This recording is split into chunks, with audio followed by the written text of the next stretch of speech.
Hello dear students, एक बार फिर से मोस्ट वेलकम है। स्वागत है आपका एक नए वीडियो के साथ। तो बने रहिए हमारे साथ और आज कंटिन्यू करते हैं। ध्यान देंगे करा यदि आपतन कोण 50 डिग्री का हो तो विचलन कोण का मान ज्ञात करें। तो देखिए सबसे पहले इसमें क्या करना है, विचलन कोण का जो फार्मूला होता है डेल बराबर 180 डिग्री माइनस 2i होता है, जो कि हम पहले बता चुके हैं आपको ऑलरेडी। तो नहीं देखें तो पहले लिस्ट में जाके देख लें। विचलन कोण का जो है हमारा फार्मूला क्या होता है, तो 180 डिग्री माइनस 2i, ठीक है। और विचलन कोण को डेल से सूचित किया जाता है, ठीक है। तो चलिए यहाँ पर जो है कह रहा है यदि आपतन कोण 50 डिग्री है तो सबसे पहले हम क्या करेंगे, आपतन कोण बनाएंगे, यानी कि आपतित किरण आपतन कोण बनाएंगे, ठीक है। एक परावर्तक सतह हम लेते हैं, ठीक है। कह रहा है कि एक आपतन कोण लिया, ये जो है ये कह रहा है 50 डिग्री का है, ठीक है। तो विचलन कोण का मान ज्ञात करें। ये जो है हमारा कितना है, 50 डिग्री का। ये कितना है, 50 डिग्री का है। ये कितना है, तो 50 डिग्री का है, ठीक है। ये 50 डिग्री हो गया। अब कह रहा है कि विचलन कोण का मान ज्ञात करें। विचलन कोण का मान ज्ञात करने बोल रहा है, ठीक है। ये तो आप समझ गए कि 50 डिग्री यहाँ है। अब देखिए समझेंगे, ध्यान से देखेंगे। यहाँ से जो है डेल का हमारा जो सब क्वेश्चन होता है क्या होता है, तो डेल का हमारा होता है 180, यानी कि 180 डिग्री माइनस 2i जो फार्मूला होता है डेल का। तो 180 यानी कि 180 और माइनस 2i, तो 2 का 2 और गुना, यानी कि इसमें बीच में कुछ नहीं है तो इंटू रहता है छुपा हुआ, तो गुना चिन्ह हो जाएगा। और i जो है i का मान जो है, i का मान क्या है, देखिए आपतित किरण, यानी कि आपतित किरण को i से सूचित किया जाता है। आपको पहले भी हम बता चुके हैं ऑलरेडी। देखिए ये जो 50 डिग्री है आपतित किरण का, तो आपतित किरण का जो 50 डिग्री है वो 50 डिग्री यहाँ लिख देंगे, ठीक है।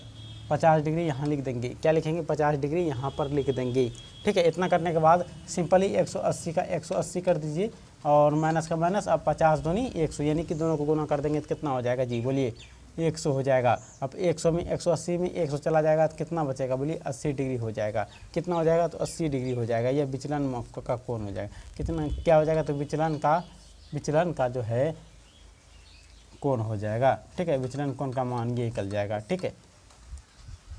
तो समझ में आ गया। फिर से रिपीट कर देते हैं। आपतित किरण जो है, आपतित किरण 50 डिग्री का है, जैसा कि कह रहा आपतन कोण 50 डिग्री, तो आपतन कोण आपतित किरण को ही कहता है, ठीक है। तो आपतन कोण जो है हमारा 50 डिग्री है, ठीक है। और विचलन कोण का मान ज्ञात करने पड़ता है। तो विचलन कोण का जो हमारा सूत्र होता है वह हम लगा चुके हैं, 180 डिग्री माइनस 2i, तो 180 डिग्री लिख दिए, या माइनस का माइनस 2 का 2 और गुना i का जो सूचित आपतन कोण से किया जाता है वो मान 50 डिग्री है, तो 50 लिख दिए। 180 का 100 माइनस का माइनस और 50 गुना 2 कर दिए तो 100। अब 180 में 100 चला गया तो 80 विचलन कोण बन गया, ठीक है। चलिए ध्यान दीजिए। अब अगला क्वेश्चन है कि यदि कोई आपतित किरण परावर्तक सतह से 45 डिग्री के कोण पर आती है तो बताए कि आपतन कोण और विचलन कोण का मान ज्ञात करें, ठीक है। अब यहाँ समझना आपको ये है कि आपतित किरण यानी कि आपतित किरण और क्या, तो परावर्तक सतह के बारे में भी कह रहा है। तो सबसे पहले हम क्या करेंगे, आपतित किरण लेते हैं, एक परावर्तक सतह बना के एक परावर्तक सतह बना लेते हैं। यहाँ पर हम आपतित किरण लेते हैं जो कि आ रही है, आपतित किरण से कहता है ना, आपतित किरण ले लेते हैं, ठीक है।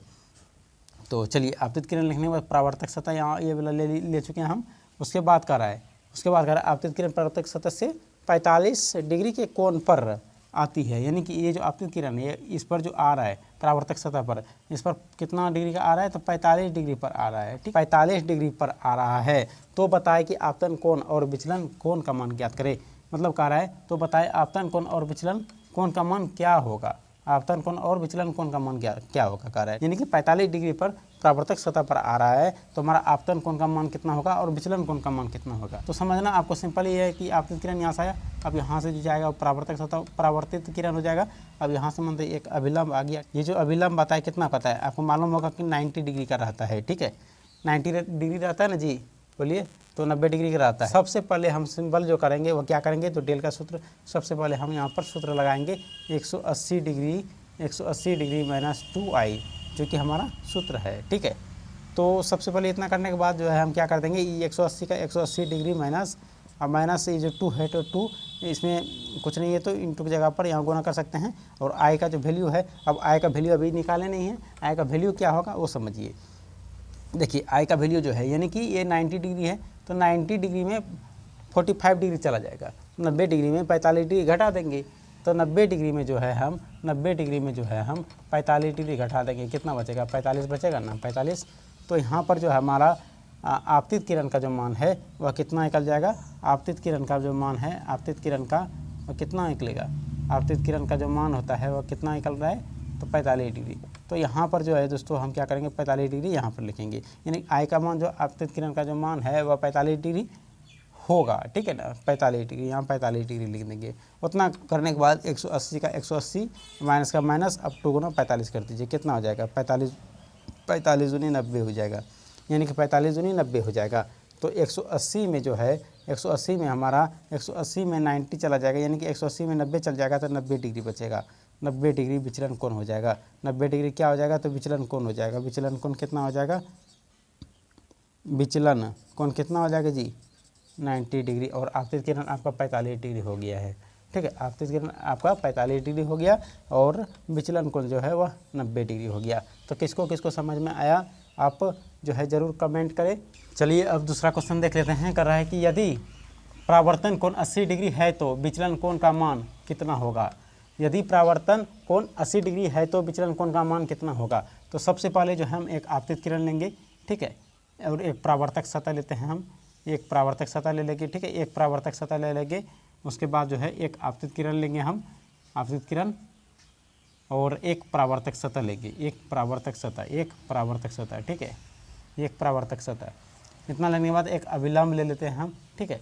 इतना करने के बाद जो है अब देखिए क्या रहा है, परावर्तन कोण 80 डिग्री है, यानी कि ये जो परावर्तन कोण है ये कितना है, तो 80 डिग्री है, 80 डिग्री है।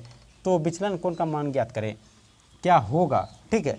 तो देखिए सबसे पहले समझिए आपकी परावर्तन कोण जितना डिग्री रहता है, हम पहले बता चुके हैं आपको कि आपतित और परावर्तन जो है दोनों क्या होता है, बराबर रहता है। यानी कि आपतित किरण जितना डिग्री का रहेगा परावर्तित किरण भी उतना डिग्री का रहेगा। तो आपतन कोण आपका मतलब परावर्तन कोण जो आपका 80 डिग्री है तो आपतन कोण भी आपका 80 डिग्री ही होगा, ठीक है। तो चलिए हम डिस्कस करते हैं इस पर। 80 डिग्री दोनों बराबर है तो हम लेते हैं यहाँ पर आपतन कोण, यहाँ लिखेंगे आपतन कोण बराबर 80 डिग्री, आपतन कोण बराबर 80 डिग्री, ठीक है। अब यहाँ पर जो है विचलन का मान जो है, विचलन का जो मान होता है उसको बैठाएंगे।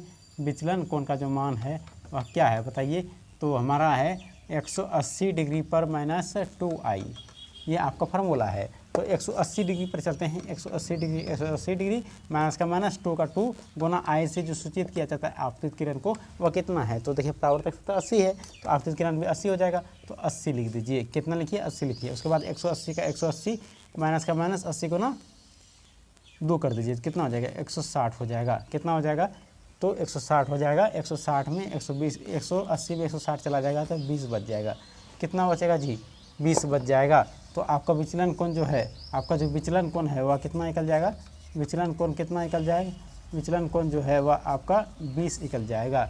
चलिए फिर हम अगले वीडियो में मिलते हैं, तब तक के लिए जय हिंद।